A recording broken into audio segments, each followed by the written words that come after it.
तो मैंने अपनी पीआईएल में 5 मांग किया। पहला, हमने कहा कि धर्मांतरण राष्ट्र की सुरक्षा के लिए खतरा है, आप देश के सभी राज्य सरकारों को कहिए कि वो एनएसए लगाना शुरू करें, नेशनल सिक्योरिटी एक्ट इसीलिए बना हुआ है।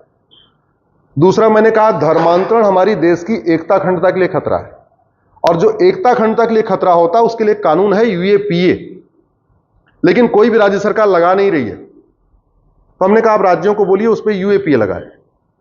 तीसरा, मैंने कहा धर्मांतरण वेजिंग वॉर है। मुगल क्या करने आए थे यहां पे?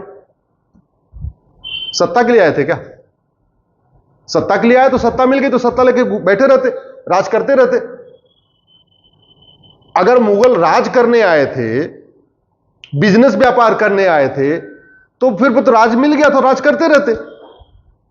फिर राम मंदिर क्यों तोड़ा? कृष्ण भगवान की जन्मभूमि क्यों तोड़ा? काशी क्यों तोड़ा? मथुरा क्यों तोड़ा? भद्रकाली क्यों तोड़ा? भोजशाला क्यों तोड़ा? अटाला क्यों तोड़ा? क्या भारत में जगह की कमी थी क्या?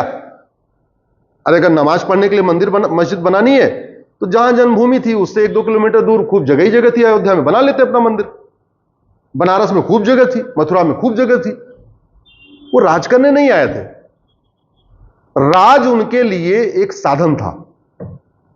सत्ता मुगलों के लिए साधन था। अल्टीमेट गोल क्या था यहां पे? कन्वर्ट करना, इस्लाम को फैलाना।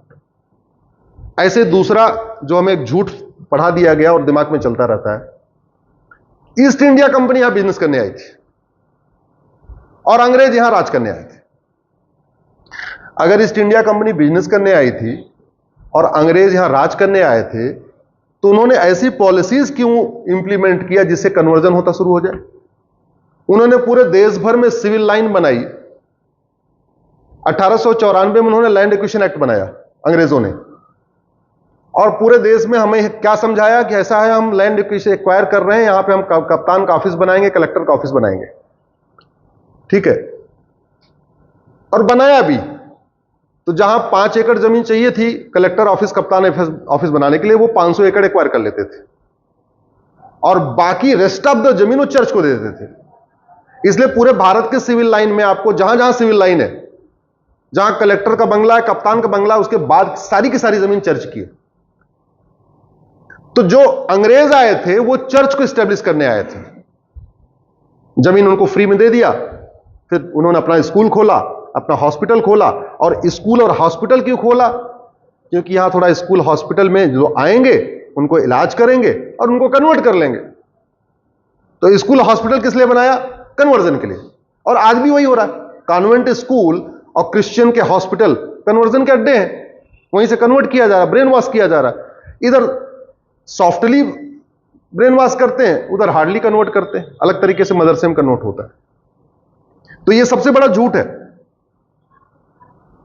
अनफॉर्चुनेटली आजादी के बाद भी न यह हमारे पब्लिक डिस्कोर्स का मुद्दा हुआ, न पॉलिटिकल पार्टियों ने इसको मुद्दा अपना लिया, न इस पे कभी गंभीरता के साथ चर्चा हुई।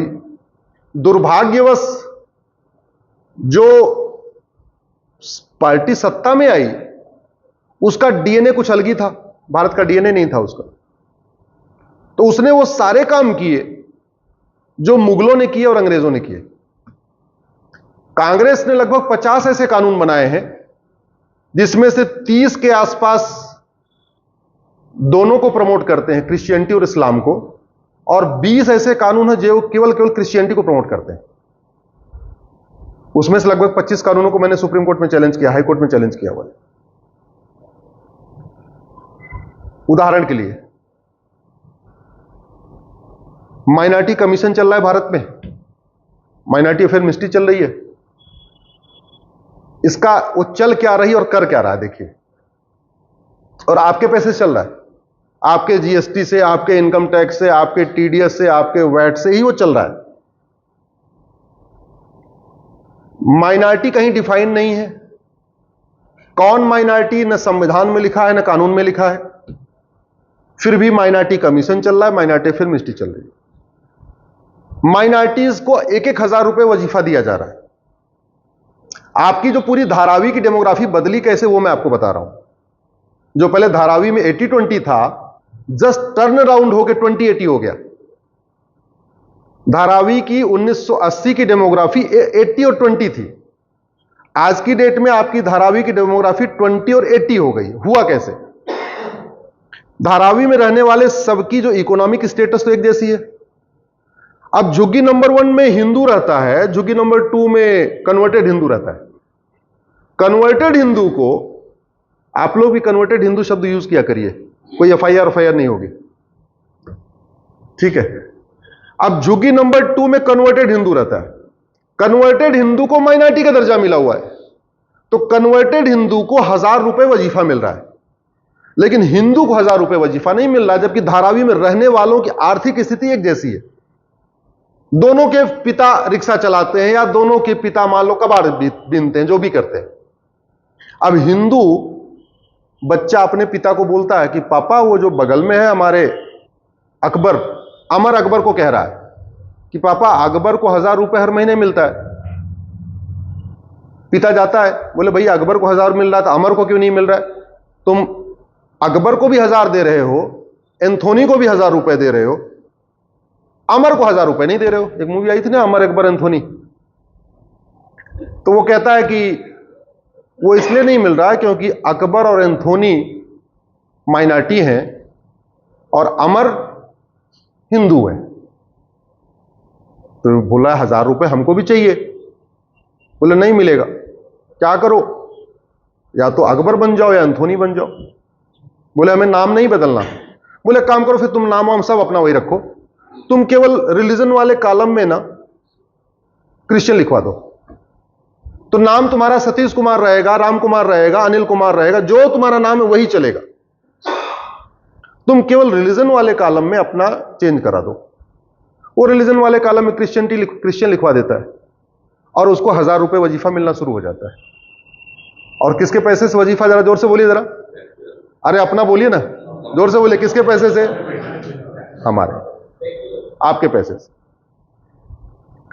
तो अब जब वो मिला तो 6 महीने के बाद उसकी ब्लैकमेलिंग शुरू होती है। बोले राम कुमार तू हिंदू है कि क्रिश्चियन है? अब क्या बोले, 1000 रुपए ले चुका 6 महीने। बोले मैं क्रिश्चियन हूं। तो फिर ये तेरा माथे पे तिलक कैसे? हटा दिया। राम कुमार तू तो क्रिश्चियन है, रक्षा कैसे? काट दिया। राम कुमार तू तो क्रिश्चियन है, तेरे गले में तो क्रॉस ही नहीं है, तो क्रॉस पहन लिया। तो धीरे धीरे धीरे धीरे जब तक बच्चा वो पहली से गया, चौथी पांचवी आते आते क्या बन गया? वो Christian. This is the real situation. इसलिए मैं कहता हूं ये माइनॉरिटी अफेयर मिनिस्ट्री नहीं है, ये कन्वर्जन अफेयर मिनिस्ट्री है, ये धर्मांतरण मंत्रालय है। अमीर हिंदुओं के टैक्स के पैसे से गरीब हिंदुओं का धर्मांतरण हो रहा है। दुर्भाग्यवश न अमीर हिंदू जो टैक्स दे रहा है वो बोल रहा है, न गरीब हिंदू जिसको वजीफा मिल रहा है कन्वर्ट होने पर वो बोल रहा है।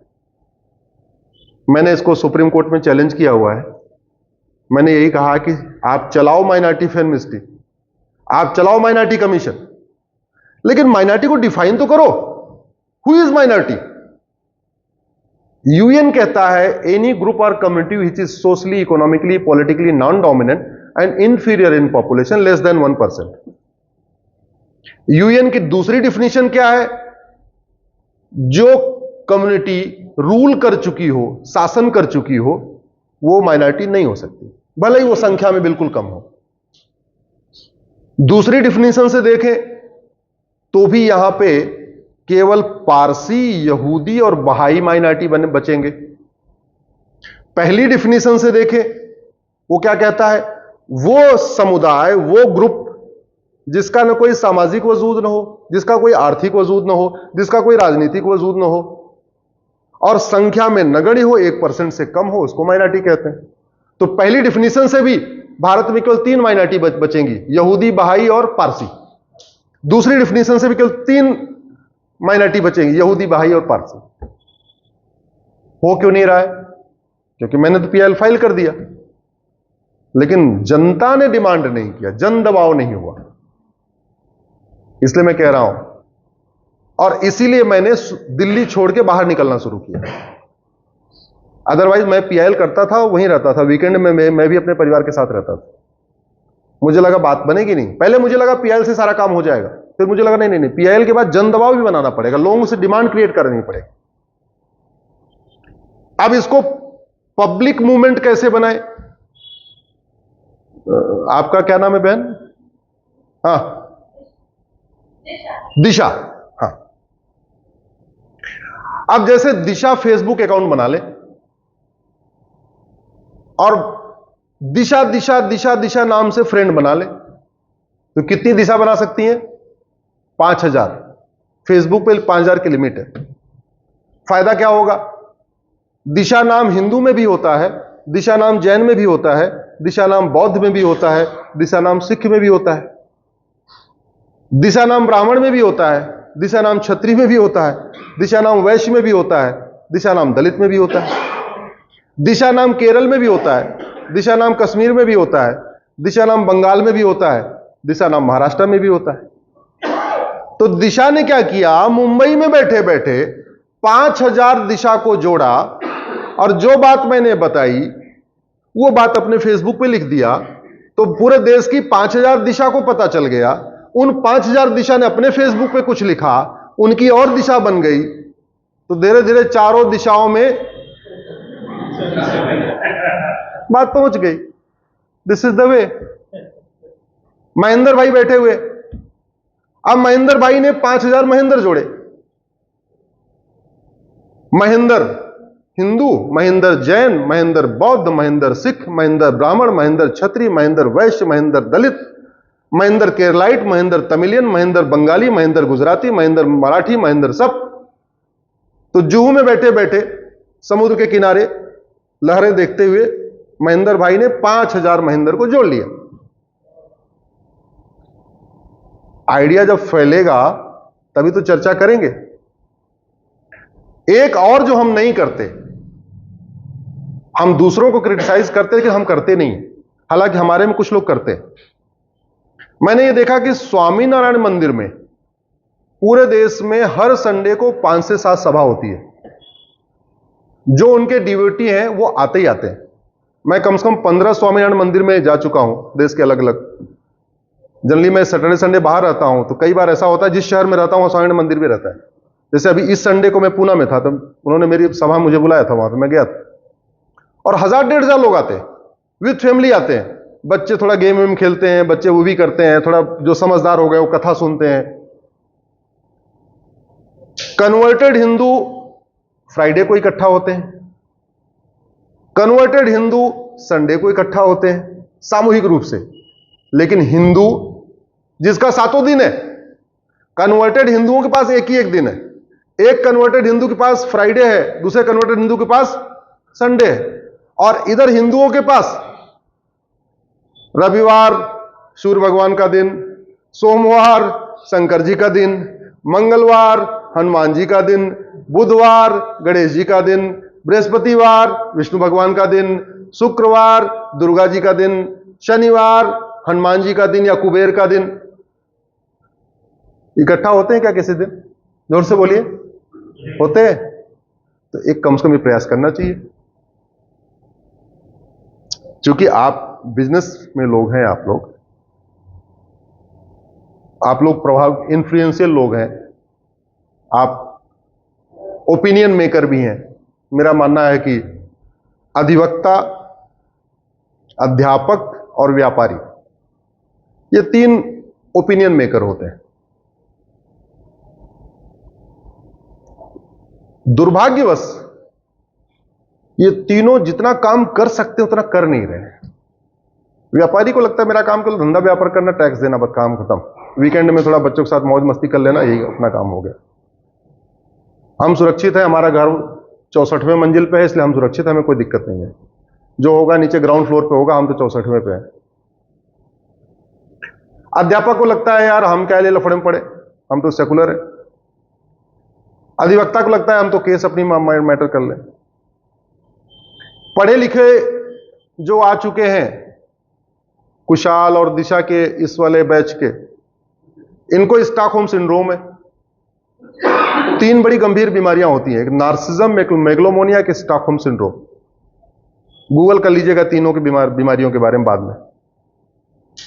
नहीं, दिशा के बारे में, तुम्हारे बारे में नहीं, मैं ऐसे, ये वीडियो तो कॉमन है ना, हम तुम्हारे उम्र के लोगों को बता रहे हैं कि थोड़ा सा पढ़ लिख लिया, डॉक्टर बन गए, इंजीनियर बन गए, मैनेजर बन गए, ऐसा कुछ भी हो गया, उनको व्हाट्सएप पे एक बार डाल दो कि बांग्लादेश में देखो बेटियों के साथ बलात्कार हो रहा है। No no please don't share such thing with me. यहां दंगा हो गया, यहां 3 हिंदू मार दिए गए, no I don't like such thing, please avoid it. आपने लिया कन्वर्जन हो गया, please share only important and urgent message, don't share such thing. अरे तुम्हारा हस्ती मिट रही है, तुम्हारी बस्ती मिट रही है, और तुम कह रहे डोंट शेयर सच थिंग।